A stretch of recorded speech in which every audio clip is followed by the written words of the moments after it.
Friends, ఈరోజు అయితే మనం లాంగ్ టర్మ్ ఇన్వెస్ట్మెంట్ కాస్త రెడ్లోకి అయితే వెళ్ళిపోయింది. మనకి ఏదైతే ప్రాఫిట్ నిన్నటి వరకు కనిపించాయో ఆ ప్రాఫిట్స్ అయితే ఈరోజు వెళ్ళిపోయాయి.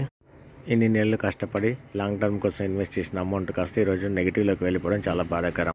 కానీ మనం ఎమోషన్స్ కంట్రోల్ చేసుకొని ఇలాగే మనం వీటిని హోల్డ్ చేయగలిగితే, ఇలాంటి పడిన సమయంలో ఇంకా కొద్దిగా అమౌంట్ యాడ్ చేసుకోగలిగితే లాంగ్ టర్మ్ కోసం మనం మంచి రిటర్న్స్ అయితే వర్కౌట్ అవుతాయి. దానికి ఎగ్జాంపుల్, నేను కరోనా సమయంలో ఎస్బీఐ బ్యాంక్ షేర్ 185 రూపీస్ కొన్నాను.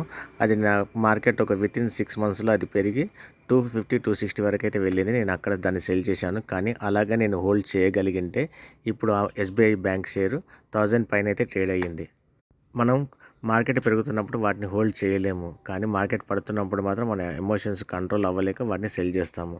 కానీ నేను ఇంట్రాడే ద్వారా ఈ స్టాక్ మార్కెట్లో నేర్చుకున్నది ఏంటి అంటే, ఎప్పుడైతే ఎమోషన్స్ మనం కంట్రోల్ చేసుకొని ఈ మార్కెట్లో నిలబడగలిగితే ఇంట్రాడేలో కానీ లాంగ్ టర్మ్ ఇన్వెస్ట్మెంట్లో కానీ మంచి రిటర్న్స్ అయితే వర్కౌట్ అవుతాయి.